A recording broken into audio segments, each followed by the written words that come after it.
Welcome, folks. Inaugural episode of the Dynasty Hour. I am Jagger May, writer for DLF. You can find me at Fantasy Blue Chip, and with me is the host of This Guy Sucks, Chuck Bass. How you doing, Chuck? What's happening? And host of Divots and Pivots, Mr. Mallet himself, Andrew LeDuc. How you doing? What's up? Bringing sophistication everywhere I go. As always, happy to be here. Nice, on the road. That's a heavy pour of wine there. I'm going to take note of that. That's- And he's here to save It's a our home pour, lineups. yeah. It's Fantasy Jesus, Justin Herrera. Justin, how we doing? I think Andrew's trying to use my powers for his evil doing over there. He's going to ask me to turn all of his water into wine.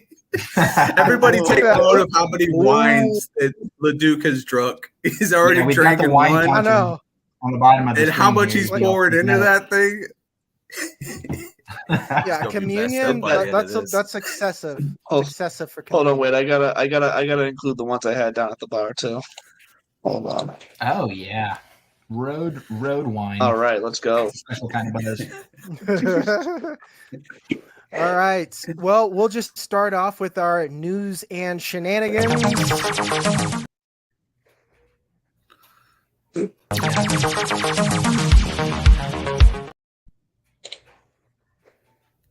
Yeah. News and shenanigans. I like it. All right. It's pretty dry this week, fellas. Odell Beckham Jr. The Ravens. Do we care about that? Let's just get it out of the way. Do we care? As a Patriots fan, I care. Are we supposed that's to? good. just sad. Are we It is supposed to sad. care? It's very sad. I think I the mean, only because place that's one worse last would have been the hopeful. Patriots. Yeah, I mean, let me ask you this before we get into the Ravens part. Is there anywhere he could have signed that you would have been excited about? Truly, No. Yes. Yes. No, that's what I'm saying. There's plenty of Where? places. Where? Name it, Justin. Name it. Now, Green come to Bay. The I would Rams? have loved to actually in New York. Like Mhm. whether we want to believe this Aaron Rodgers deal was going to happen or not, Garrett Wilson had a completely defunct quarterback situation, still had 1,000 yards, still had a hell of a season. So is your excitement for him signing somewhere tied to whether or not they have a quarterback that could actually play like an elite quarterback, basically? Yeah, I mean, but also the system too. I mean, if you're in a notoriously bad system for receivers, I don't want any part of it. You know, I mean, I know they did a change at was it Todd Monken, the old Georgia Georgia coordinator. So I mean, maybe, but I mean, they were also still kind of run heavy too. So I don't know if I really want any part of it. And then Lamar's probably not going to be there. I mean, would you want to go there?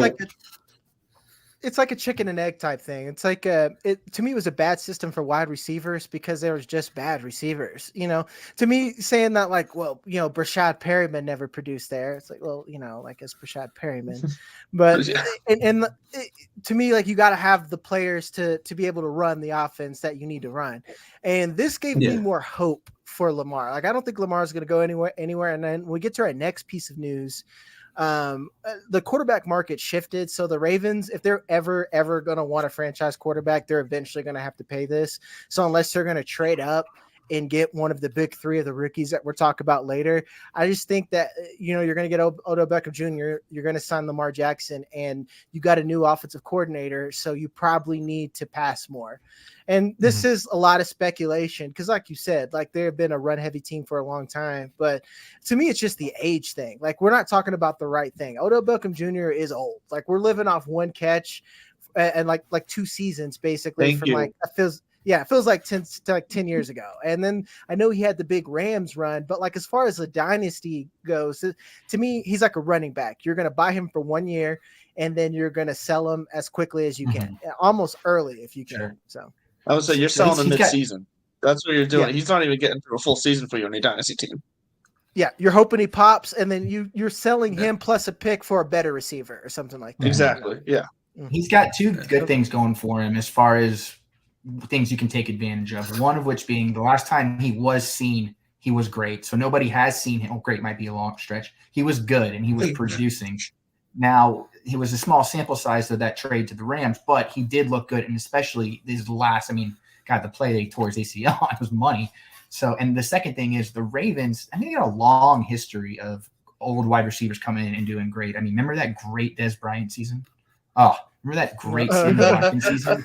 Remember that great Willie Snead season? I mean, I could go all day. I got one actually for you. It wasn't great, but remember that good Anquan Bolden season? But that was like a generation. That's true. That's true. Yeah, That was a generation ago. Like my niece Yeah, it hears was. that name. You know? I got some tangles. That's like saying they used to have good throwing quarterbacks because they had Trent Dilfer. You know, Oh, that's a long time ago. Yeah. Trent MVP Yeah, Flacco. Trent Dilfer lowered the bar for what it takes to win a Super Bowl. Right. Oh yeah. That's what got Joe Flacco money, you know, like, and that's why Joe Flacco is still around, even though we all knew that he was Joe Flacco. So speaking of franchise quarterbacks, Jalen Hurts gets an extension. No shocker, because the Eagles don't want to be the Ravens. They want to make good decisions and not be in this clusterfuck of nonsense. So good for them. He's got like 175 mil guaranteed. And this is what I was talking about. Like, he basically should have texted Lamar and been like, "You're welcome, bud." You know, because now the Ravens got to move, man. They got to move. So what are your thoughts? The Eagles are going to be good for a long time. It sucks because Philadelphia as a city are unfucking bearable, but good for them. Yeah, I mean, I'll say personally, this is a big this is something Lamar should have done. I mean, just to, like you said, to teeter into this is something Lamar should have been doing. He should have done a couple of years ago. He should have just gotten this worked out already. But it's big for, you know, Jalen Hurts is the number one guy going right now for the to finally put to bed the narrative of you can't win with a running quarterback. Like, that's why I hated to see Philly lose the Super Bowl, because I thought we were play away from us being done with that narrative forever, and we never have to hear from it again. And this is the guy to do it. If anybody in the league can do it right now, it's the one I'm putting my money on. Yeah, exactly. And you got to think about who he has. He's going to have AJ Brown and Devontae Smith together for, I think, 3 more years. So that right there is a slam dunk. And then the way Howie Rose, it makes me, man, I remember when we used to have a real office, by meaning old and didn't want to sign I don't know, like ancient quarterbacks that weren't very good in college to play wide receiver. That seems to be like the only thing that he wants to do. And on top of that, their defense is signed forever. You know, like I think Hassan Reddick is for like another 5 seasons. And I think we really have to question if Jalen Hurts is in Dynasty QB1 territory, because he's already finished as the QB1 on fantasy right now. And you got to think he has a higher rushing floor than Patrick Mahomes, arguably higher than Josh Allen, if you want to think about the yardage. And then again, he's got the system and the team to surround him with love forever. You know, to me, I almost want to put Josh Allen, like, is QB3 for Josh Allen crazy? You know? No, I don't think so at all. I'll let somebody else jump in here and take this, please. So I was going to say, from Dynasty standpoint, I think I would still put Allen ahead of Mahomes from the durability standpoint. I think Mahomes is starting to show some reoccurring injury issues, and Allen is just a sturdy beast. Like, he really, even when he's hurt, he plays through it. Mahomes plays through it too, but we see that it affects his game more. So for that reason, like, I think it's close enough to where I just barely give Allen the edge over Mahomes in Dynasty right now. Just that's a reason why I wouldn't want to do it. Like, because Allen, he runs like a fucking bulldozer. Like, no offense. I mean, I know everybody here has probably played football. That doesn't last forever, man. It really doesn't. True. And they have done nothing to get him a running back. You know, you got Ezekiel Elliott out there. Who cares if he's like literally on his last bad wheel? Like, just wheel his ass into the end zone for freaking 15 touchdowns and like give him a Lendell White year where he has 400 yards and 15 touchdowns. Like, take that burden off of your freaking quarterback. I don't know. For me, Dynasty wise, great. You got no love for Damian Harris in that system, then? I've got no love for Damian Harris's injury history. That's a different. He's only had one good year. Well, it's not going to matter who's back there if they have absolutely no idea how to run block. The team itself has been piss poor in just even understanding that concept in general. And that's tough. That's why I like Hurts much more, actually, because it seems like from the earliest day possible, this team figured out what it is they need to do to maximize. Just like, and they don't make it hard. He's not out there like grinding for all of these points, and he won't be. They're making it as easy as possible on him. They're using him to the absolute maximum. And he's smart as hell. I mean, I'm not saying Josh Allen isn't smart, but Jalen Hurts, like, players don't make leaps like he's made. It's crazy. No, they don't. And it's like, and it's one of those things where you got to grade like the intangibles on top of that. You know, like that's a guy that I want to bet on. And then we talk about intangibles. That's where Josh Allen is QB3, not because he's not a winner or anything like that. I just think that Patrick Mahomes might be the greatest quarterback ever. So like with that being said, like he's always going to be good. Because you want to talk about injury, everyone was talking about his high ankle sprain during the Super Bowl, and he had like a game sealing 20-yard dash through it. You know, I just think after it's all said and done, he's going to be the greatest quarterback. Or to me, top three. Let's put it that way. He's got to be top three. If he's not better than Tom Brady, he'll be right after Peyton Manning or something like that. But Jalen Hurts, you know, going back to the original point, him just being the rushing quarterback that he's done and able to throw with that efficiency, we gotta at least question it. And then speaking of Patrick Mahomes, I don't know if you guys saw this today. I thought it was hilarious, and I added it to the show sheet. Patrick Mahomes is hyping up Justin Ross. I don't know if you guys remember who he is or not. So I saw him hyping him up. I don't buy it. Well, Andrew, you're giggling. I'll let you start us off. It's the idea of like all he was ever really known for was the speed. That's it. And he never does. I don't see how like he's not. It's almost like he's begging to try to find himself Tyreek Hill again. Like he just misses what Tyreek Hill was and could be for that team so much that he's just trying to will it upon Justin Ross, and it's not going to happen. Yeah, and it's like, and here's like just some interesting things. You know, you say speed, but as pro day, he ran a 4.69. Granted, there's context. He had a stress fracture in college, and one reason why he's been out most of the season is he's been trying to repair that. But I don't know if that makes me feel any better. And maybe we should have had the injury expert on. But from what I've gathered, foot injuries fucking suck. Because you need to have feet to run. I don't know. I'm not an injury expert. So if he has a continued foot problem, I think that might hurt his speed.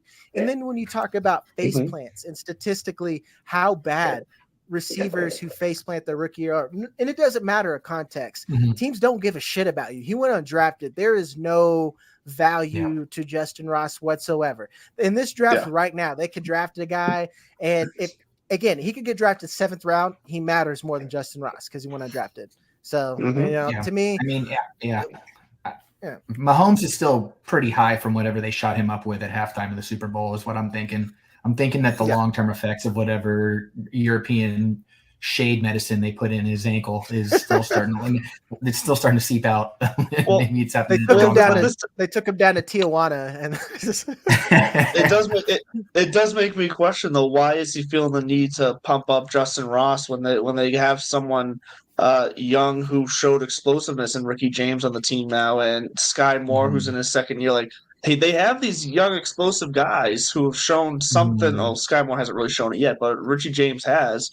You know, why is he feeling the need to pump up the number 5, number 6 receiver on the team who might not even make the team?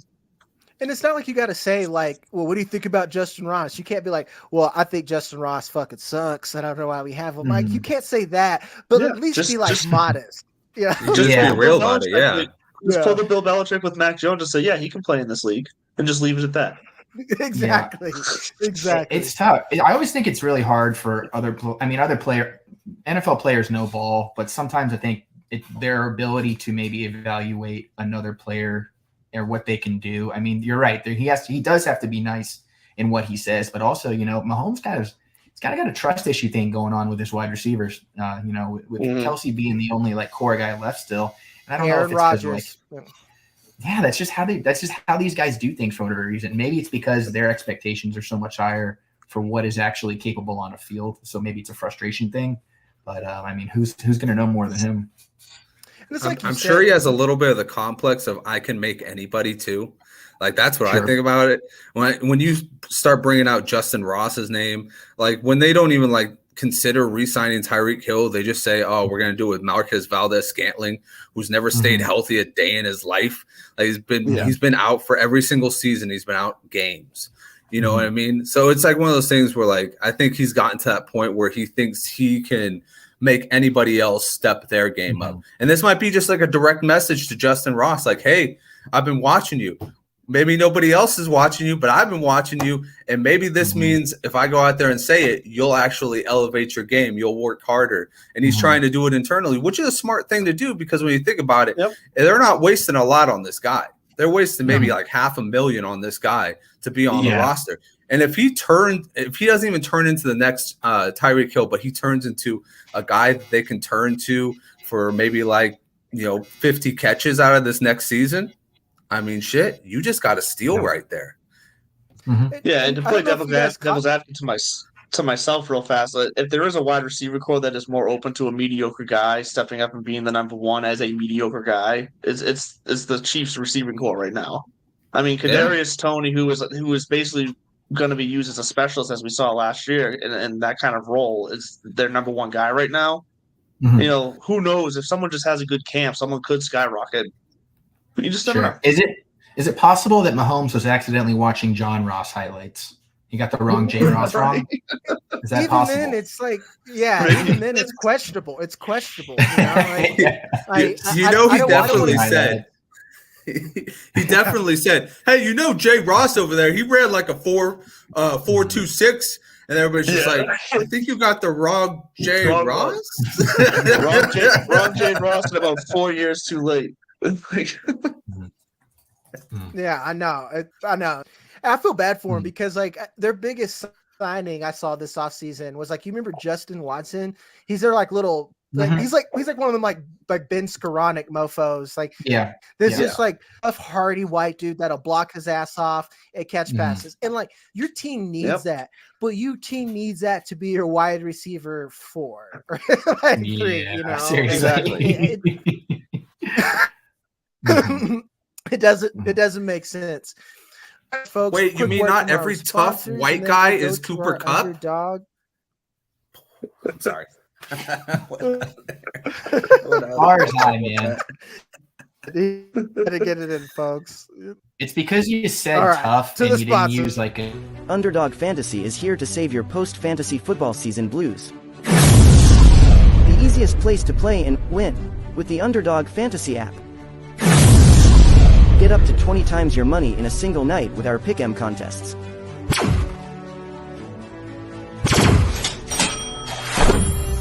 Grab some insurance when setting your picks and win even when one pick fails. Go online now and use the promo code TSS to double your deposit up to $100. Sit gingerbread, good girl. The dog gingerbread. Good Brings girl. us into our segment of the week. Our segment of the week is Did He Know? Chuck, I'll play the graphic and the fun, and you take us away. Sound good? I love it.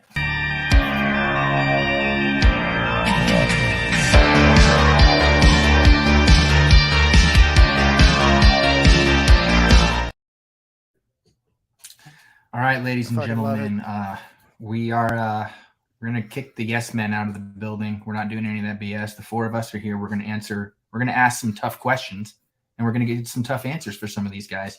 So I'm going to start up by number 1. We're going to hit the running backs first. Joe Mixon. So Justin, I'll ask you on Joe Mixon. Does he know that if you're going to commit crime, you still have to play well on the field? I hope he knows. But there is no guarantees that he knows. It didn't work out for Alvin Kamara last year. So I hope that he kind of takes a little lesson out of that one and goes, I still kind of got to get a contract and still got to kind of play in the league, maybe to kind of pay off all these fines that I seem to be collecting now. I think this is what is like his second arrest. Yeah. Yeah, he's having a tough go of it right now. Yeah. And like when you average 3 yards a carry. Yeah, he was yards already on per carry, then everybody's shit list. Yeah. Yeah. All right. So he does not know. We'll go with that. So for our next one up, Rachaad White. So Jagger, I'll ask you, does he know that being more explosive than leftovers Leonard Fournette does not mean the Buccaneers won't be looking to add a replacement in the backfield in the draft? I don't think he knows that, and I don't think half the Dynasty community understands that because I've even seen it. People like Rachaad White. Here's some numbers and some charts, and I'm like, bro, like, I'm sorry, like teams are gonna, especially in this draft class. Even let's say Rachaad White was a stud. Let's say he's like OG Leonard Fournette. Whatever, however good that was, he is that good. They would still draft another running back. You know why? Who is their RB2? I don't know. I can't name it. You're the Bucs fan, Chuck. Oh man, are you talking about first ballot Hall of Famer Chase Edmonds? Exactly. Is he really a Buccaneer? He is the Buccaneer. They just wished him happy birthday last week. Holy shit! I did not know that. I missed that signing too. I completely missed it. Wait, who's that he's for money? Guy. I don't know. Who's man. that third round pick that Bruce Arians loved a little while back? He's like, oh, this guy's gonna start getting mad reps.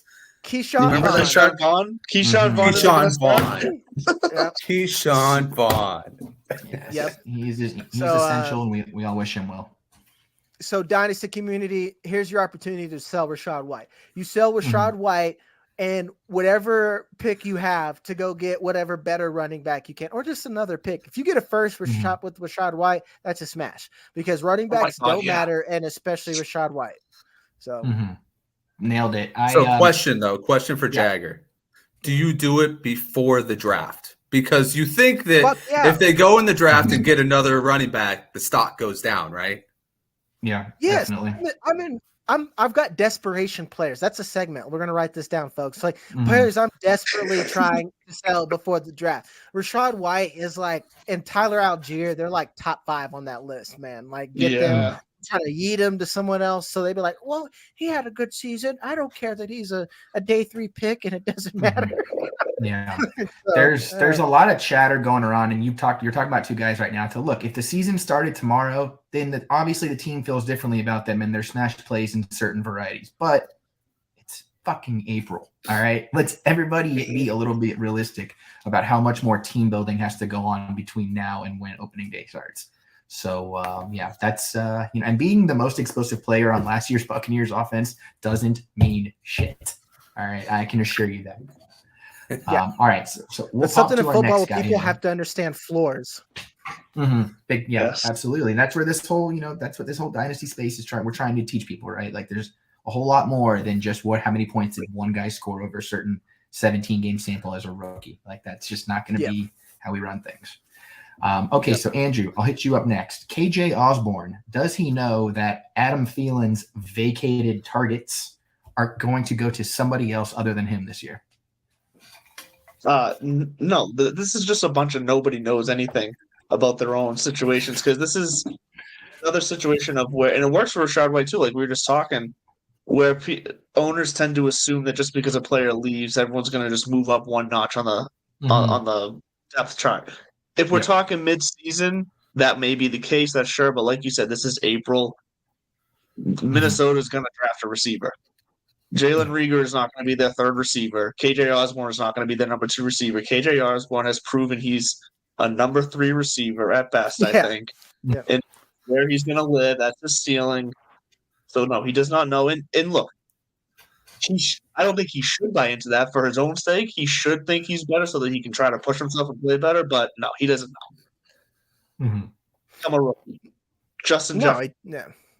Yeah, KJ Osborne, he's one that he's been hyping himself up. He's like, I'm ready. And I'm like, bro, if you were ready, you would have done better last year, because the ghost of Adam Thielen was doing just enough. Well, exactly. Here's the thing. It wasn't gonna take much for him to jump over Adam Thielen last year. It's not like he was putting up a fight. Yeah, and this is also, they will draft another wide receiver. And also, if, like I said, to use the fast forwarding tool again, we could fast forward to week 1 tomorrow, and I still would not feel good about KJ Osborne. Yeah. All those targets are going to Justin Jefferson or like you said, a rookie running back or somebody else who's coming in. It's not him. and a receiver to be named later. Well, and let's And just think about in a full off season of TJ Hawkinson in that system. I'm sorry, he's going to get more. They're going to go back to using the tight end like they used to when Kyle Rudolph was a diamond in the rough kind of like. They're going to spread that ball around. Dalvin Cook's best days are probably behind him. Who sees if he's even on this team come the start of the season? But yeah, they're not. KJ Osborne's not going to magically become a top 20 receiver. Yeah, Jagger, and one more hit on that. Yeah, here's a good time to say that if you don't know this already, there is no such thing as vacated targets. There is to an extent. Someone is going to get something, but you can't assume just because a player leaves and, well, they got 10 targets a game, KJ Osborne's going to get 10 targets a game. 10 targets are earned, folks. Targets are earned. If you cannot break free from NFL defenders and earn a target, like I think wide receiver is the most stable position to project who is good, because a good wide receiver will do a lot for a bad quarterback. Shout out to Derek Carr. You know, like you got to think about what happened over there with the Raiders. You got I'm blanking out here. Devontae Adams. Devontae Adams leaves from one of the greatest quarterbacks in our league and then goes over and then replicates the same thing. You know why? He's fucking good. He's really good at football. KJ Osborne is not that. So I'm done. Sorry. Well, no, and it's just a point to that. I think you say it's the most stable to be able to tell who's good at the wide receiver position. It's because the best wide receivers, their best qualities that they get open, and that's what makes a quarterback good. That's what makes connections. If a wide receiver can't get open, it doesn't matter what else they do. So as long as they can get open, those are always the best guys. KJ Osborne's not that guy. Yeah, I'll to full circle that we made a John Ross joke earlier. I learned vacated targets were not real in 2017 when Brandon LaFell had 90 targets and he left the Bengals, and all those targets were up for grabs. And I was told John Ross was going to be that dude. 58 targets as the wide receiver too. Yeah. Okay, very nice. Just like Brandon LaFell on our first show. I know. Didn't even have to Google it. I love it. That's how useless my brain is. All right, we got some more here. We'll pop through them. Justin, I got you next. Gabe Davis. Does he know that he's not him? No. He totally believes that he is him. He does not know 100%. After this past season probably felt like it was validation for him because he got his career highs and everything. But guess what? Somebody's going to get drafted this year, buddy. You're not going to be getting all of that. You know, just like you said, it's all about what you are as a receiver. Can you get open? Can you run different routes? Can you not just run a 9 route and make it look pretty when you catch the ball? Can you not validate your whole career off of 4 touchdowns in 1 playoff game? Can you do anything else but that? No, and no. I mean, I'm sick of talking about Gabe Davis. Last year, everybody was bringing Gabe Davis into like the 7th round. I'm just like, okay, cool, you can have him. He was going as a top 24 wide receiver. Dude, he was going so early by the end. Yeah, it was so nuts. I was just like, you guys, me and you were on the same page. Yeah, it was so fucking nuts. I was just like, all right, you guys can have this one. Fantasy Twitter, you can have this one. Josh Allen's his quarterback, guys. He'll be his quarterback for years. So, you got to hype him up. The best thing that could have happened is that the Bills went down in spectacular flames, and usually teams try to pivot pretty hard when that happens, especially when they're like they haven't broken through the ceiling yet, which they haven't. So hopefully we have some maneuvering there. All right, Jagger, I've got one for you, and I'm interested to see where you go with this. Tyler Higbee, does he know that he only had 2 top 8 weeks out of 17 games and he's completely replaceable and useless? Here's a real question. Did I know that? And the answer is no. Tyler Higbee has burned me 2 seasons in a row. Like this whole list that you have here, the Gerald Everetts, the Tyler Higbees, the Jonnu Smiths, the Albert Okwuegbunams. This is why you don't. Yeah, you like everyone's just like, you gotta spin, you gotta get Alberto in the top 8 rounds. You gotta get Tyler Higbee. Like it's a terrible idea. It's a terrible idea. And I fell for it. So use my folly as an example that Tyler Higbee, I don't even know, like you had to say his name for me to register it. Like I've got the bullshit blockers on when I read Tyler Higbee. Know. People offer that in trade. You can see that. I can see pain. You got some pain behind those eyes. Oh, what's good God. for that? Jonnu Smith hurt me as a Patriots fan and as a fantasy guy. I wrote articles about Jonnu Smith. Like I had like fucking fantasy receipts calling me an asshole about stuff like that. You know? When fantasy receipts is calling you an asshole, you know you're hitting some real good stuff. Yeah. All right, that's good. You know, right, you got to follow said, him when you end up on fantasy receipts. Yeah. Well, let's continue. Yes. All right. Let's continue that very palpable anger trend. And Andrew, I'll hit you with our next one. Gerald Everett. Does he know that he had one shot with the Chargers and he blew it? Probably. Honestly, probably. And you know what? You know what's worse? I also know because I was a massive Gerald Everett fan last year. I was pumping his tires all the way. Grab him with your last, one of your last 3 picks in your draft. Gerald Everett, he's going to pay off as a top 10 guy. And it looked good for a little bit. You probably didn't draft George Kittle because you're like, why get George Kittle here when I can get Gerald Everett? I was 100% slamming the idea of drafting George Kittle in the top 5 rounds so I could get Gerald Everett in like the 16th. Yeah. Oh, man. I always love that. Why can I get a good player here when I could get someone worse later? But I do think Gerald Everett knows. I think he was pretty clear to him. One day he'll bounce. Hey, has anybody ever found Jared Cook and Gerald Everett in the same room? Are like the same person? Is this like a Jared Cook is one of the greatest fantasy football punchlines ever? Because it was like 3 weeks before every season. It was always, this is the year. Jared Cook's going to be great this year. He's going to blow up. Just never did it.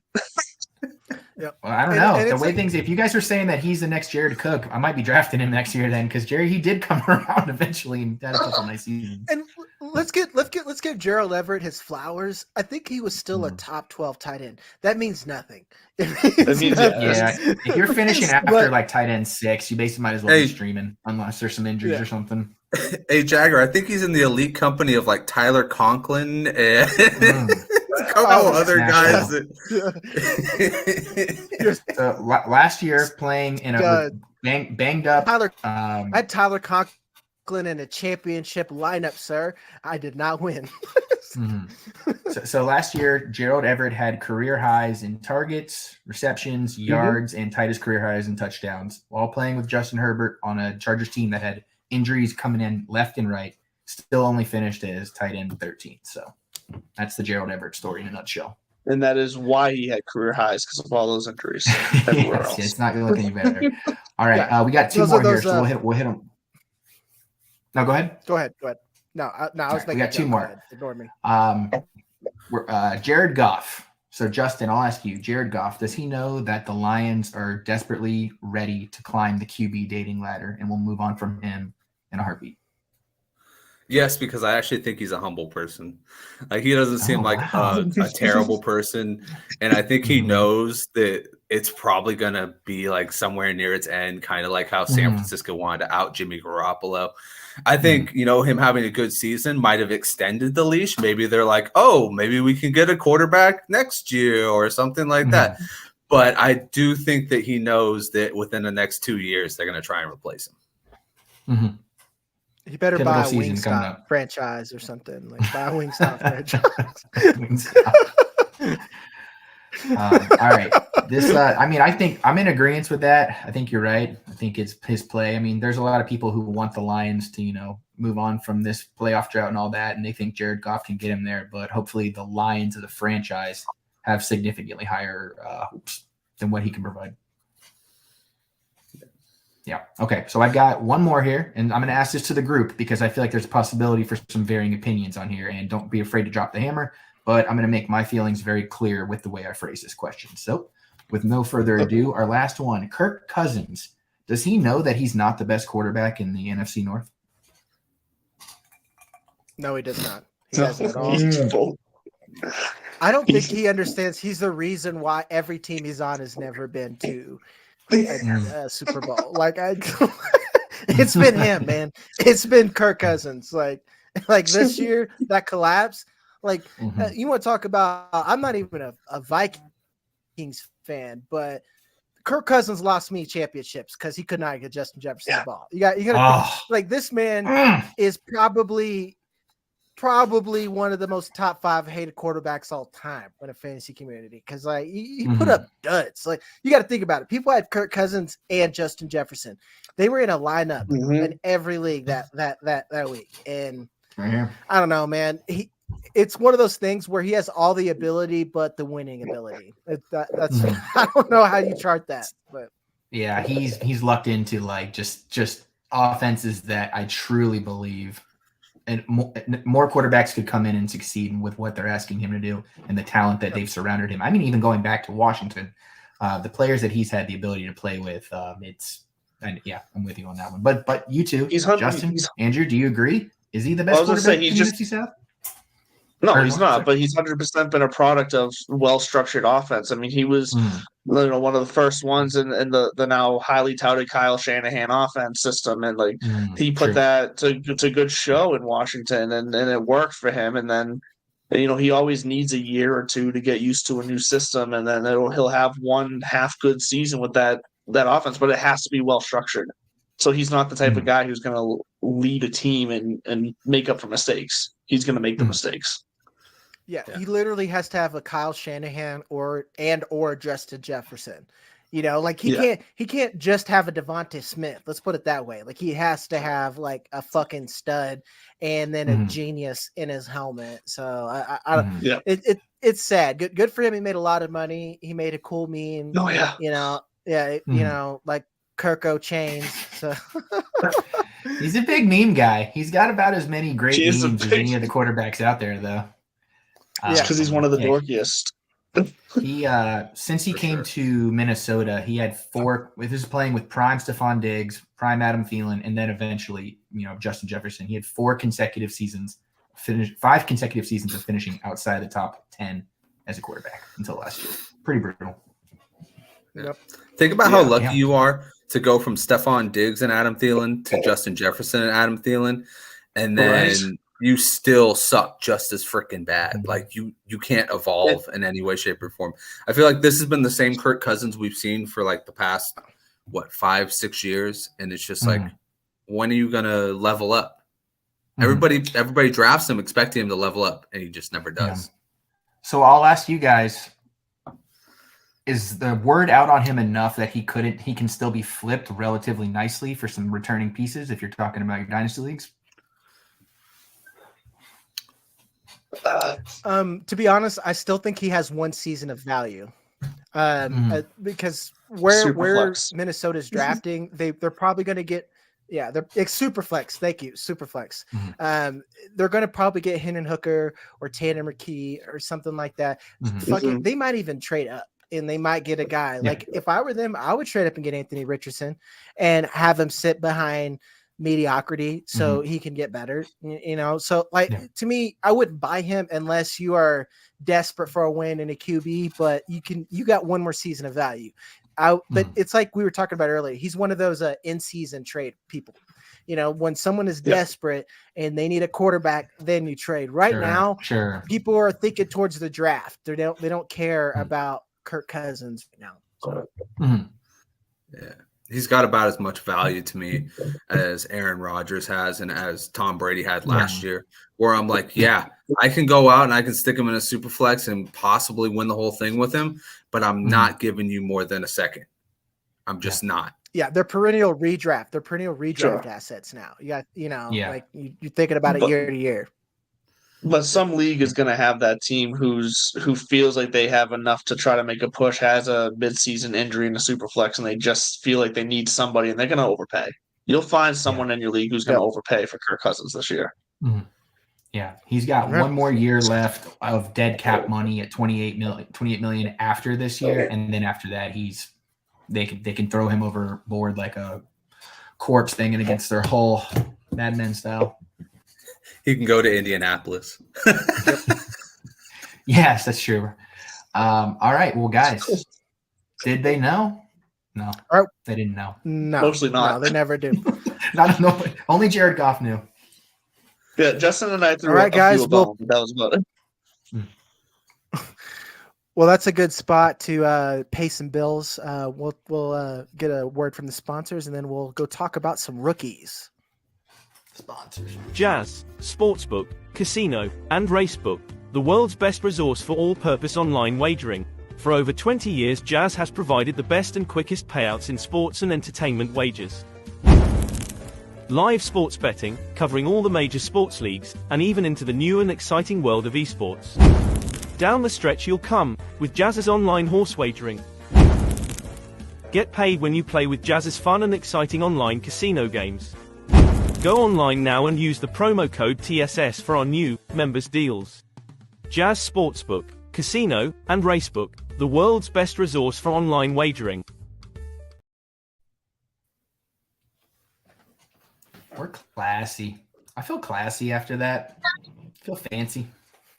Not as classy. Yeah, as like- Jagger's like- shirt. Oh, it's super classy. It's super classy. That's what we're going for tonight. I think we all dressed up. We all put on our nines, I would say. Well, I got to Oh, get I my know, man. Hawaiian Like- shirt on here next time. Like I said, I'm just ready for Look, I was- vacation. As soon as it's like this is going straight in the suitcase. Like this is on just for this fucking show right now. And then I'm thinking about Nice. Mexico. And I guess we can get into our. Stop putting robes. Sorry. Oh, Marriott start giving robes, dude. Dude, I'm Well, just there's gonna no robe complain in my right room, now. and that, when I asked for one at the front desk, they said they don't do that anymore. So Oh, dude, you got to get a refund from that because that should be baked into the price of all hotel rooms. And Man, I you know got that. shitty Wi-Fi and you don't got a robe. Marriott's getting a freaking complaint. They are getting 3 stars. That is just not acceptable. This shit would never happen at a Hilton. Never. I Never. agree. I agree. All right, let's talk rookies, fellas.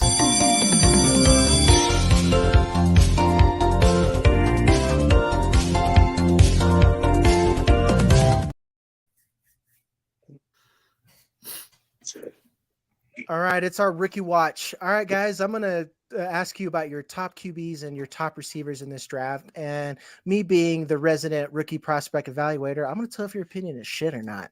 So, Thank you. Mine are all. okay.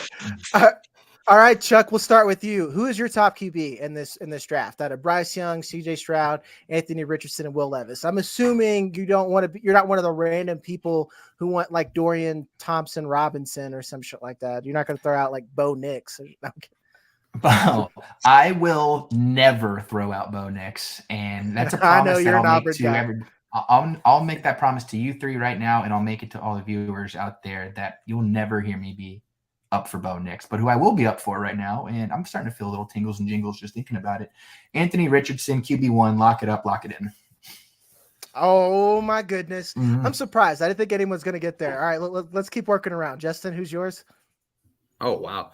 See, I was going to say Anthony Richardson until he said Anthony Richardson because I thought he was going to say Bryce Young, the obvious answer, because why not? The guy played at a high level, and he's probably the best guy who can read the field. So, I mean, I'm looking at that. I'm like, hell yeah.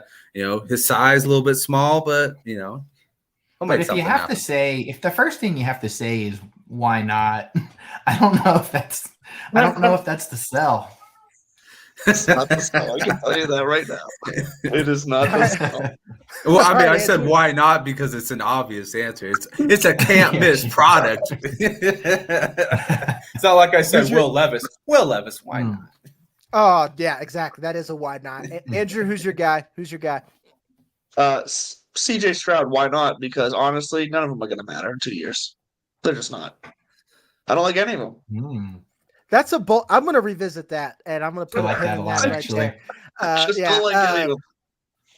Look, here's that's- the thing. Do I think like Young and Stroud probably have a chance, like, you know, over the next, like, I say 2 years from now, 2-3 years from now, having like a couple good games here and there, they're going to pop up and be valuable as like a flex starter or here, a spot starter? Sure.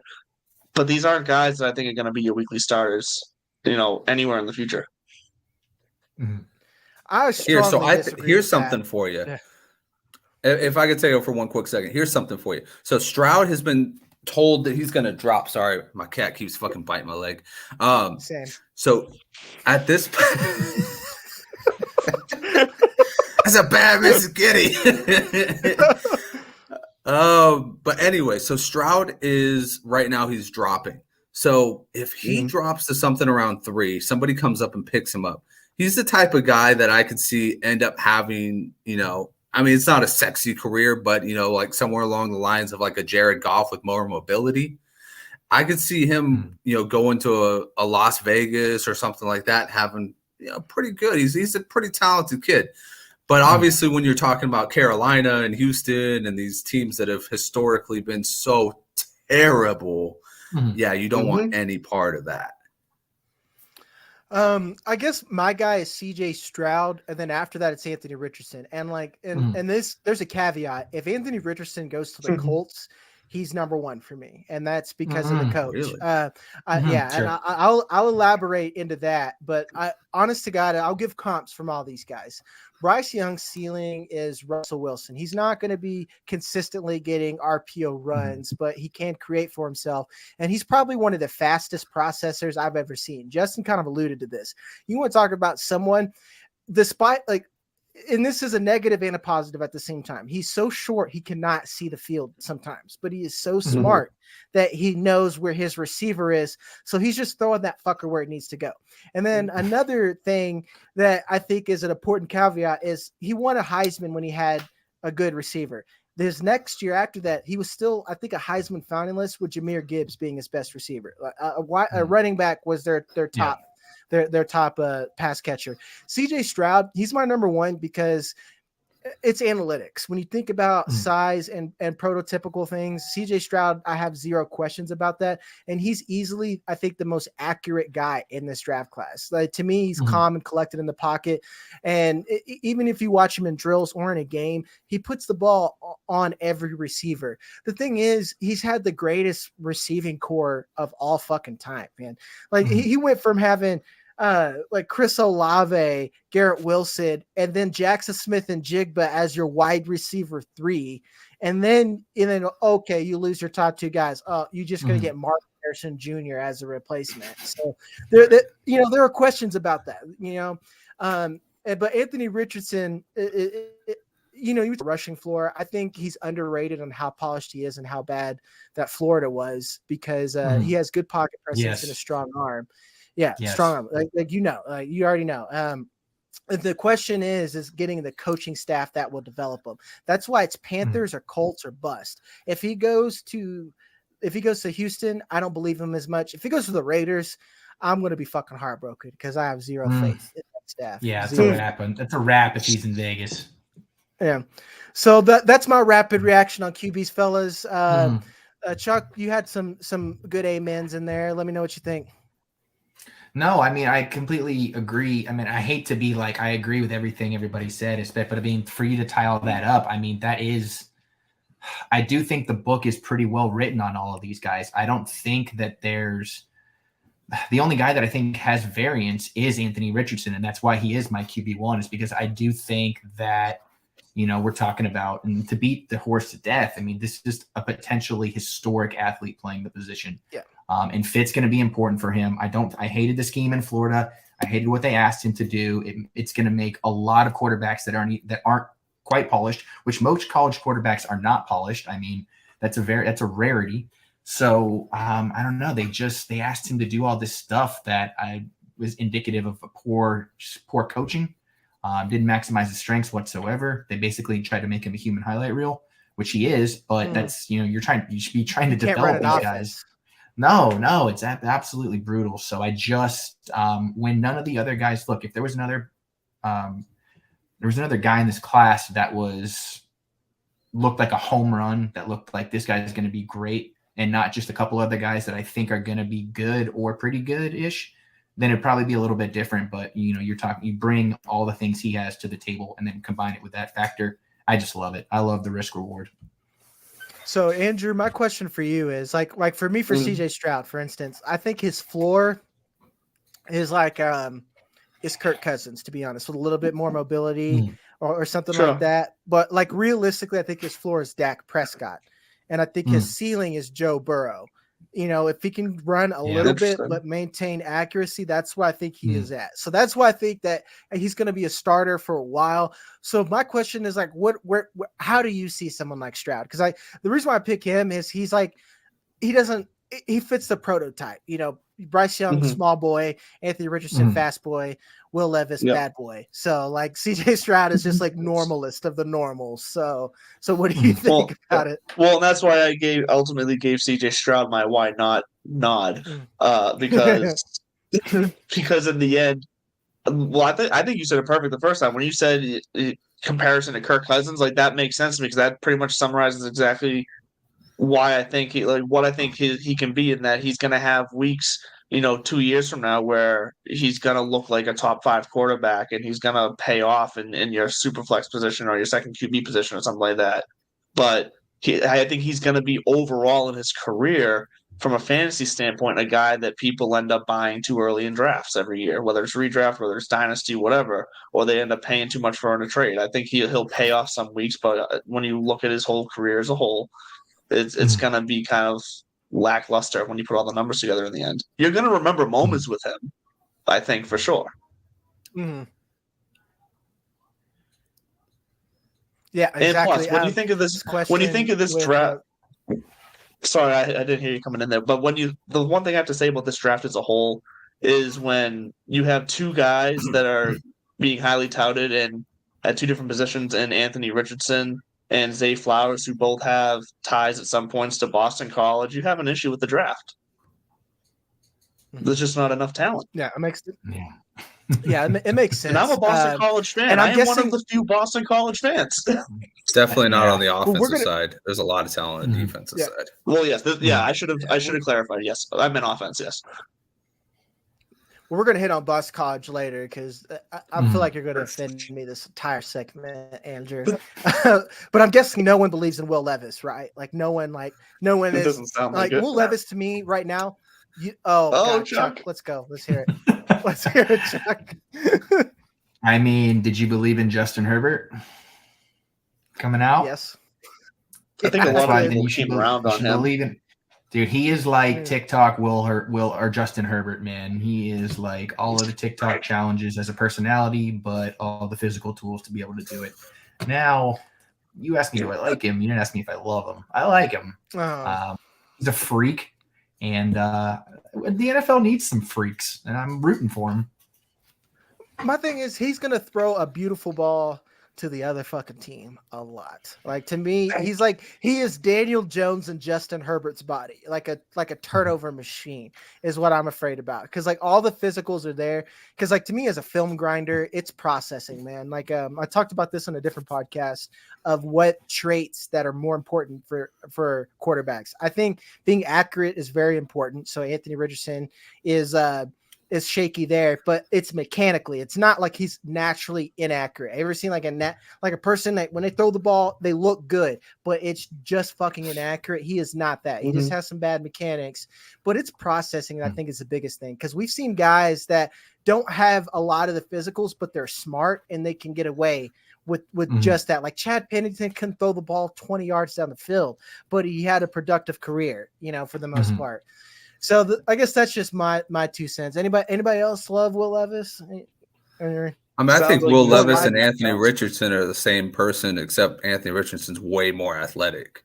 I mean, you look at their. I looked a little bit at their tape. I saw most of Anthony Richardson's games, enough to write up a report on him, and I was not impressed. I felt like he was a little like Trey Lance in the sense that he just fireballs these passes. He makes a screen pass look hard. Like, you know what I mean? Like when he's breaking people's fingertips, he's got zero touch to him. His accuracy, when you say it's shaky, that's probably, the best thing I would say about it is it's shaky. Like if he's not throwing it deep, it's kind of hit or miss. I mean, if he was throwing it deep, it's, oh my God, it looks phenomenal. But if he's throwing it like 5 yards downfield, like if you put him in an offense and you ask him to start hitting slot receivers, it might be what Trey Lance hit his first year where he's breaking people's fingertips. And that comes from a 49er fan. I love Trey Lance, but that dude broke people's fingertips in his first preseason. Like, I felt bad for Brandon Ayuk because he was just constantly like, bah, bah. The ball would just went in there so fast. And you got to be able to tone that back. You got to be able to have somebody. Yeah, you're standing a feel and touch. And like I said, that to me, that's me protecting upside. And I'm doing that a little bit more with Anthony Richardson because I like when you talk about pocket presence, I think that Anthony Richardson has the best out of the class. One of them. And I mean, like under pressure, this guy does all the things that you want as a quarterback. He wanted to keep his on field, and he looks to make the throw. He understands that is more valuable than his legs. And a lot of young guys, especially guys with rushing upside, don't quite understand that. So that's something. I guess moving to the receivers. I'm skipping X because there's not so much controversy as who's the top running backs there as there is wide receivers. So we got Jackson Smith and Jigma, Quentin Johnson, Zay Flowers, and Jordan Addison. Justin, we'll start with you this time. Who is your top wide receiver? Oh, man. I mean, I don't know. I haven't taken too much time to look at any of them. To be honest with you, like the best, like most impactful receiver, I think is probably be JSN right off the bat. I'm actually a big fan of Tank Dell. I don't think he's the best receiver in this class, but I think if he's put in the right situation, he could definitely have a healthy career and could get you some points in fantasy. I think he could be a slot receiver machine if you put him in the right system. And this is me going out there saying, John Lynch, Kyle Shanahan, we need a slot receiver, baby. We need somebody like this underneath because he is a monster in space. And any scheme could use him because he literally can get incredible separation. Just sit right there, say, hey, give me the ball. And then, he gets the ball and he's fast enough to take it for another 15. So, I mean, he's like my guy that I've like looked at a lot and I've been like, all right, I really want him on my team, but that's only because my team has third round picks. So, do the 49ers like getting the guy ball in space? They do. It's kind of something they're working in. Yeah, it's good. Growth. Well, we'll circle back to that because I'm going to break your heart, Justin. Andrew, who's your top wideout? I'm going to be boring. It is JSN for me as well. And it's mainly because as a Patriots fan, I pray he drops to 14. I don't think he will, but I pray he drops to 14 because I think he's what they need right now. He's that explosive feature that they need for Bailey Zappi to throw to. Bailey Zappi, yeah, that's fantastic, Andrew. Because yes, I skip over Mac Jones. Bailey Zappi. I'm into that big time. All right, Chuck. I mean, Chuck, Bailey Zappi already sounds made up. I've been for a long time. I'll admit that I do think that JSN is, that's who I'm taking if I need a wide receiver, regardless of the fit. But my guy that I love the most from this draft is Quentin Johnson. His comps are crazy because I've seen him be compared to, anywhere from Alshon Jeffrey to Martavius Bryant to Brandon Ayuk. I mean, people are all over the map with him. He seems to have the most spectrums of answers for what people think about what he's going to be. But I love his run after the catch. I love his athleticism. His flaws are things that I truly think don't hold these guys back that much if they're developed properly in the right system. Possible hands issues. He catches with his body a fair amount, which, look, those aren't great. But, you put him in the right place, you let him develop, and I think he's got an extremely, extremely high ceiling. He is really fast, and you would not expect it. Because you look at his tape, and it's just like when he gets the ball. Okay. I'll start with you, Justin, and Tank Dell. What if I told you that a receiver that was less than 170 pounds ran a 4.5? Yeah, I mean, that just tells me that he's not the greatest straightaway speed, but I mean, one of the things that he's more predicated on is he's more of a, shiftier guy, a little bit more of an agile guy. So like I said, open space, I'll deal with it all day long. But if you're telling me, straight away, he's not going to be, a 4.3, I mean, what was Kyron Williams had the same freaking thing. I mean, it's not a great example, but yeah, I definitely can see that. I was about to say, I mean, to me, Kyron Williams is like the quintessential example. And like, I'm not especially with wide receivers, I'm not a big, I need you to run a 4.5. I need you to run a 4.5. That's my cutoff before I start going, And if you're not running a 4.5, you kind of gotta be Tank Dell. And I will say he's very polished. It's just hard for me to project players like Deuce Vaughn, Tank Dell. It's hard for me to see them realistically playing in the NFL every snap. I'm a JSN guy. He's my number one. To me, it's JSN is a tier and then everyone else. And to me, it's the model of the NFL. And the way it's shifting. You want craftsmen who can get open everywhere on the field and produce after the catch. And I think he does all those things. The biggest thing I heard out of all you guys was, what the hell are those comps, Chuck? Someone said Braden Ayuk for Dude, it was all Johnston. no, but that's what's so funny is people are afraid to say, like, here's the comp. They'll be like, I think this scale or these metrics point to this person being a comp, but I'm sure shit not going to say that I think that. It's so much of that because of the shit that because of the way that the reactions he draws out of people. People don't know what bag to put him in. And people don't know, like, I've learned more and more. Like, again, I'm going to take a little bit to pat my own back, fellas. Yeah, because again, we're in my ballpark for prospects. People don't understand football, like, as much as they think they do. I'm not trying to be a jerk. I'm not trying to be like an asshole or pretentious, but Quentin Johnston being compared to Brandon Ayuk, you have not watched a down of film. Brandon Ayuk is one of the best route runners in the NFL. And Quentin Johnston's biggest flaw for me is route running. Because, like, the not catching with your hands and all of that, to me, like you said, you can work on those things. Those are things that you can run drills and get better at. But we talked about this at the beginning. Nothing else matters unless you can get open. And I question if Quentin Johnston can get open in the pro level. I think he can do things after the catch. Like, believe it or not, you're a 49ers fan, Justin, so you'll like this. My biggest comp for Quentin Johnston is Deebo Samuel.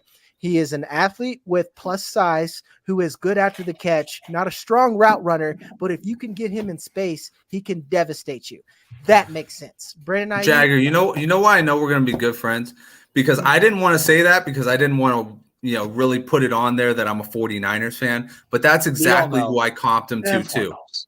That's exactly who I comped him to too. Because everything you said, he's not a good route runner. He doesn't handle press coverage well. And when you get the ball in his hands, he's fucking amazing. But you got to get the ball in his hands somehow. So it's either going to be screen or it's going to be end arounds or whatever. But I completely agree. The blueprint for Quentin Johnston to have a successful career is the dude who's having orgies in Seattle. If he can follow that path, then I think he'll be right as rain. He's got to gain about 30 pounds, though. I got a plan for that. Physical. I got a plan for that. I guess the real question now, where there's a big debate, is like, who's our wide receiver 2? Because we talked about Boston College. I'm a massive Zay Flowers fan. Like, Zay Flowers is my wide receiver 2, and then it's kind of a tier for me. Jordan Addison could be there, but I just think that Zay Flowers he plays bigger than Jordan Addison does. But I know a lot of people think I'm crazy, but actually, no, I make more sense every day about Zay Flowers. Before he's even getting the hype, I was like, Zay Flowers is the guy. And everyone's like, fuck you, he's 5'8", blah. So, I mean, I don't know. He's my guy. And I know a lot of people love Jordan Addison, but like I said, you go for Pitt, and again, you got to think about level of competition.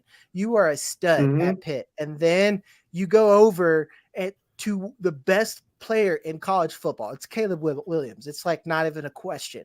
Who cares about awards, whatever? It's Caleb Williams. And then you kind of underwhelm, and you talk about how targets are earned. It makes me question a little bit. Am I saying he's bad? No. We were talking about floors. I don't think people are ready to understand that this wide receiver class is probably the worst one that we've had in the last 3 or 4 years. And that doesn't mean that there's not studs. It just we were getting Jahan Dotson in the top of the second, and we're not going to get that this boy. round. You know, Boy. yeah, I love John Dodson. Mhm. So I guess we'll move on to rookie draft day steals, guys. I'm going to name out 4 that I think at current ADP are steals from what they get. I'm going to start with a guy I know you probably love, Chuck, Tank Bigsby. What do you think about him? I absolutely love him. Big tank draft. I wonder if we'll ever have this many tanks go again. I don't know where Never. the tank is. I don't know how high tank is on like the modern day naming books, or if it's even they're actually even named tank. But just I don't know. That's just caught my eye. Yeah, no, I love. I had to watch. You know, I'm an Auburn guy. You know, we're throwing our teams out there. He was the only thing we had to look forward to on Saturdays for the better part of 3 years there. One of the worst offenses consistently in the league. He's just a hard runner. He pitter-pats a little bit, but man, he's able to do things with guys in the backfield that I don't think we're seeing a lot of from other guys in this draft. So we're talking ceiling wise, not as upper up there, but just a nice rotational guy for some team who's going to have him later in the draft. I agree with that. Like, he's on my list of players that like when I look at running backs, especially I'm a guy that does our early draft. So in the one draft I traded back up to make sure I get Tank. And you're looking for guys who aren't going to come off the field. Like, Tank has like, I know like a data guy would be like, well, his production was mediocre for being a 3-year starter. Well, again, like you said, Auburn was mediocre and they were running Context. Like I said, yeah, 2 steps away from like a wing T offense. That's yeah. Yeah, it was like an ancient. They weren't offense. getting a lot of people don't know. I mean, they were not getting any nationally televised games last year because they were garbage because Bo Nix transferred and they didn't have a backup plan and the coach was banging his staffers. It was crazy. All right, it was nuts. I didn't even know the banging the staffer thing, but thank you. That's even more context. Like, I didn't even know that. Like, it's a bigger shit show than I thought it was, man. That sounds like Van Wilder was the coach. Yeah, Blue Mountain State. Yeah, right. Yeah. No, you're right on. Next guy. I know you haven't seen a whole lot, Justin, but have you heard the name Josh Downs or have any feelers out? Oh yeah. I mean, I'm not, like I said, I'm not huge on this receiving class, kind of like you guys are. But I mean, I would take a shot on Josh Downs. This is a receiving class of slot receivers, really. Yeah. When you think about it, everybody here is a slot receiver. But you know what? Slot receivers make money. They make you some serious freaking money. And it's they targets. Exactly. They get targets. And most of the time they'll end up getting the targets right near the red zone too, because all you have to do is dink and dunk a slant route right into the end zone. You know, so I like this. I like Josh Downs. I haven't watched too much tape on him, but you know, from what I've seen, he seems like he's a fluid route runner. And he seems like, you know, he could probably do something at the next level. I'm not going to say he's going to be the next Hunter Renfrow, but, you know, maybe, you know, he could have like a season like a Christian Kirk 3 years down the line or something like that. Yeah. And like Matt Harmon, you know, like the wide receiver guru, he said as being like the smaller guy. And I can even confirm this. He catches jump balls. He plays big. Like him and Zay Flowers. Yeah, like you want to talk about Quentin Johnston, those two guys play bigger than he does. Like that, it's no body catches for them. They're climbing the ladder. So and Josh Downs is going anywhere from like the 112 to the top of the second. So to me, if you want to talk about your Jahan Dotson of this draft class, of a guy who can fall later and you have a quality receiver, I think it's Josh Downs. The other two guys, more people are coming on to Jaden Reed, and I've been the biggest Sam Laporta fan. I think this is the best tight end class that I've ever seen in years. So as much as we were shitting, are you going Kincaid or are you going Mayer? Neither. I'm going Sam Laporta later. I would rather have Tank Biggs during the Kincaid era, and then I'd rather get Sam Laporta later because I think Sam Laporta is just as good as those other two guys. Legitimately, I think he's just as good. So Jaden Reed, Gerald Everett, huh? Yeah, he's my Gerald Everett this year. Yeah. He's your Gerald Everett. So I would love to ask you where you have Jaden Reed in your tiers of, you know, you're talking about JSN at the top, and then you have some more tier breaks. Where do you have him in that picture? I'm updating my rankings right now, actually, and I think I have Jalen. Are we swaying him at all? Top 10. He's my top 10 Doesn't wide sound like receivers. So. No. I don't think I've said a damn thing that's swaying his opinion. So come on, guys. All right, we're talking about busts now. Who likes Devin Achane and why? I'm gonna let someone else jump in here because I don't. You don't? No one does? Ooh. I did that on purpose. Sorry, guys. I took a little freedom. Well, it fit. I honestly think it fit. Well, that's why I did it. We do this every year. We do this every year with players. And we might as well talk about it at the same time. Devin Achane and Jalen Hyatt. These hyper fast athletes, and that's all that they're really good at. A lot of these guys will tell you on Twitter that Devin Achane is a good interior runner. I don't think that's true. I think he benefited for some good blocking, and he happens to be fast enough to where that doesn't matter in college. But you look at this guy, he will run a 4.3 right into a safety and stop. Which is a career killer. Yeah. I mean, in the next level, at the next level, you need to be able to, you should be breaking second level tackles consistently. That's one of my top traits. If you can't break a tackle in a corner, then to me, you're not an every down back. And then on top of that, Devin Achane isn't that great of a receiver. He's just fast. And then we talk about, again, Jalen Hyatt. You talk about your John Ross. There he is. Jalen Hyatt right there. He's Will Fuller at best. If he gets juiced up one season with Deshaun Watson, he'll do well. But other than that, I don't think he's going to do much. Yeah. That's a rough comp. It is a rough comp. How many of us are on the Tajay Spears train? Big John Ross podcast. Anybody on the Tajay Spears train? Of the three, I would say maybe I could see it, just depending on if he's used right. Because I kind of I like his moves. I like the way that he kind of jiggles. But I mean, we're just talking about like you said earlier, an entire class of guys that feel like the amount of guys that don't feel like projects is at an all-time high. I'll be pleasantly surprised, but they're going to have to do the work for me.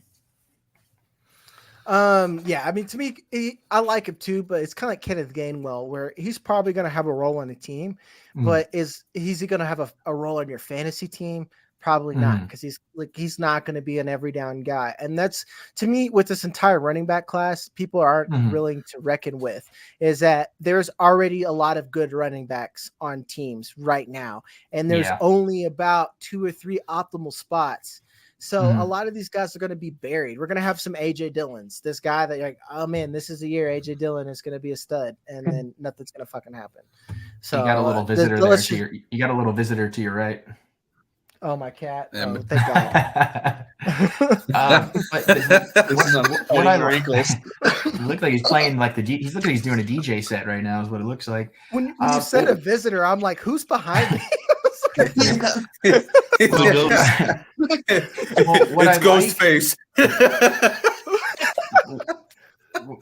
What I like about a lot of the wide receivers, and I just mean maybe the position as a whole, is because a lot of these guys have the way the NFL is structured now, and the way that offenses have progressed, and the way that they're able to use all kinds of wide receivers. These guys have much longer careers now, and they're constantly given much more chances than the running back position. So I think that your probability of these wide receivers, even if they have a long ways to go, we're talking about guys that are now they're playing well into their 30s now, and they're going to consistently be given shots.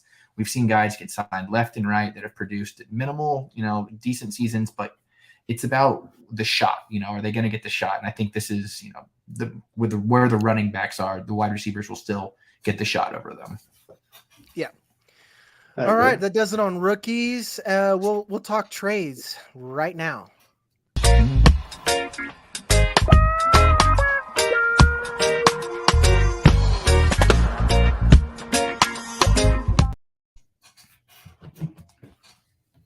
What a graphic. We're going to talk about some of the We're going to talk about some of the worst trades ever. We only got 3 this week. One of them I can't wait to get to. We'll just start with one that I got. I put Patrick Mahomes on the trade block. A lot of it is I'm bored, and I was high when I did this, and I was like, "What's gonna happen?" I'm the same way. I'm a bored trader. Like if I'm just sitting at work with nothing to do, I just start firing trades fire a off. few off. And you know what? Sometimes they are awful, but you just never know when someone's going to say yes. Mm-hmm. Yeah, exactly. Like I put up Patrick Mahomes, and this guy offered me Justin Fields in the 108 for Patrick Mahomes, and I said that's not enough. It's not enough. I don't know. Like to me, again, Patrick Mahomes is like the GOAT. It's not. He needs to be Godfather offered to even be and that's even just to be considered. I think personally, we're talking about, like you said, the best. This is the best we're watching play right now. And do you want to have the best? Because you're talking about an emotional factor on top of just wanting to win your leagues. You know, you got the best rolling out your team every day, and I love Justin Fields. I love him. Yeah. To me, if you could have offered Justin Fields in the 101, and I would have been okay because I get Bijan, that makes sense. But the 108, I love Zay Flowers, but that ain't Mahomes amount enough of value in my. Did you zing him, or did you just say you didn't have enough? I negotiated with him, and then I put a passive aggressive shitty poll and used my Twitter followers against him. It's such a flex. I love it. Ultimate flex. Exactly. Yeah, and I was immediately. Yeah, and I was like 70% of people think that this is dumb. Yeah. It also I'm sorry, but the trade also doesn't make much sense to me for whoever offered it to you. Because with the potential of what we saw what Justin Fields' ceiling could be, and also the number one, the number 8 overall pick, I'm assuming the team he has built around with Justin Fields as his quarterback is a team that's on the verge of competing here. It doesn't I get the upside of Mahomes here, but he could have something from a fantasy point standpoint wise, not an all-time career, but a fantasy point standpoint wise, close to Mahomes in Justin Fields, and then being able to add depth or a top pick somewhere else. It doesn't make sense from his standpoint either in my head. Yeah, I agree, and he actually said that, and I was just like, okay, yeah, dude, but that makes sense. But I'm sorry, I'm not gonna sell them to you because you need stuff. I don't know, it's just. So what's the tier gap for you? What's the gap, and what bridges it? It's the pick. If that pick was a top 3 pick, I would say fine because I can get a QB and I can get 2 QBs that I think are good. Or like I said, Bijan, then that's fine. But the 108, that's where the teardrop breaks. After in this draft class, after the top 5 picks, you're losing out on sure chances after that. And I need 2 sure things. I don't need a what if and a maybe if I'm giving up Mahomes. So what's your other first round pick in that situation? For mine, I'd have to look it up, but I think I didn't know if you already had a high first round pick as well in that situation or not. Yeah, I did because in this league we actually had a supplemental draft. So I came in and I took over an orphan, and it was there were 3 shitty teams. So they're like, let's just redraft, and then you guys can build a draft out of these teams. And then I'm a piece of shit, so I drafted Mahomes and then 3 draft picks before I did anything else to hoard that because I like liquid assets, The next trade we have is for my boy Nerd Boy, Debo and D Hop for the. He would receive Debo and D Hop, and he would get back the 403 Drake London and Devonta Smith. My trade has some discussion. This is just insulting. That's some shit I would try not to be a dick about. This guy must have been at Burning Man or something because that is not I'm high. That's I'm tripping my nuts off. I want literally one that I don't even respond. Wide receiver position. Yeah.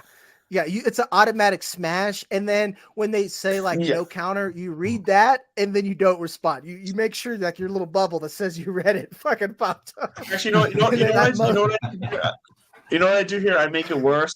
I just let the timer run out on it. I let the trade offer expire because I want them to sit there and think they actually have a chance at it for as long as possible, and then just let it expire trail a little bit. Lead them down the trail. Yeah, you. It'd be even funner if you lead about. You're like, I'll think about it, and then you just never say it. Psychological torture is underrated completely, and I think there needs to be more of it implemented into because just saying no.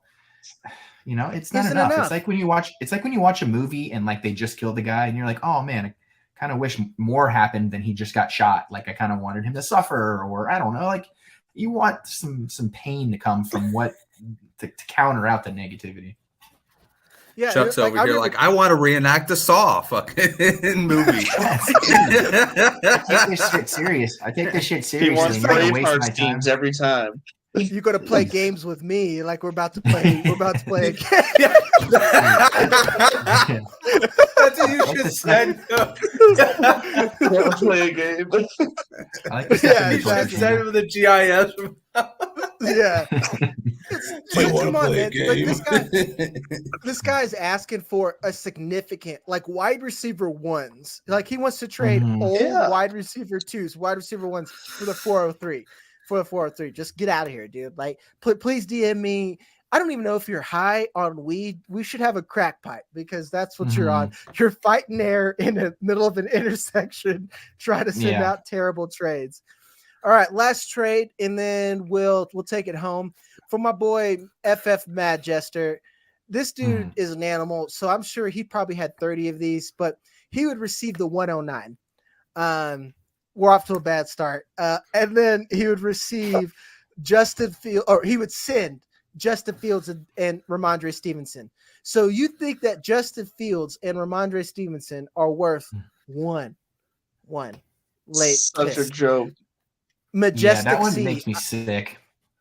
What does the C stand for? What is majestic? Because the one word we said we can't say, that's what I want to say. That right. Look, the 109 isn't even enough for Justin Fields alone.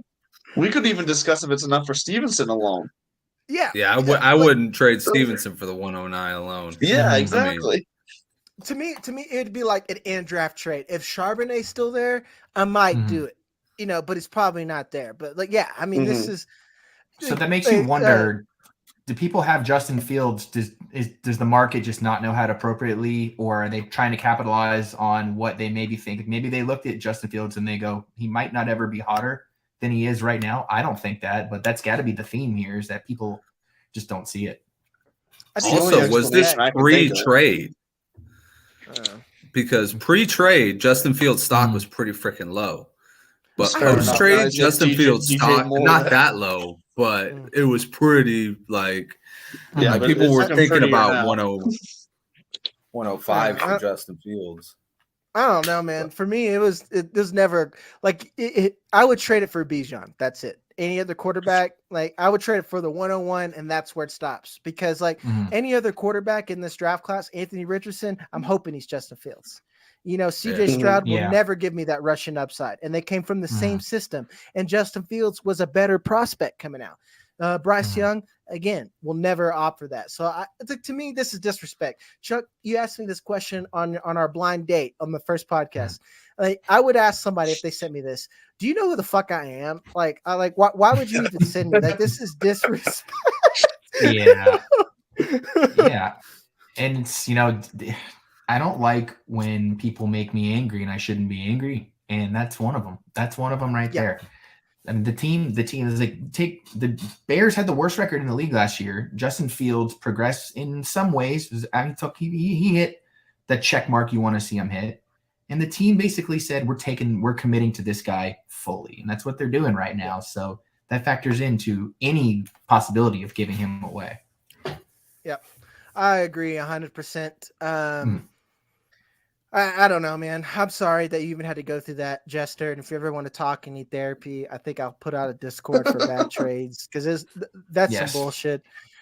But that'll do it. That's the show. Yeah. Be on alert, people. You could be on this in a heartbeat. So get your shit together. Yeah, Majestic C, you're on notice. Yeah, we're looking for you. Yeah. That'll do it, folks. This has been the Dynasty Hour that's been going on for an hour and 20 minutes. My name is Jagger. You can find me at Fantasy Blue Chip, and our favorite bass hole, Chuck Bass, and Fantasy Jesus. You can find him at SimTexMex93, and Andrew LeDuc, Mr. Millard, who does not have his Twitter handle. I doubt that is it. You guys will figure it out. Well, it's close. It's real Mr. Mallard. Oh, okay. Cool. Come on, LeDuc. Send us off with 5. Let's go. Come on, put it down. I literally just finished the 4th. Put it down. I have no more. All right, for the folks. outro. Make sure to like, subscribe, and follow us everywhere.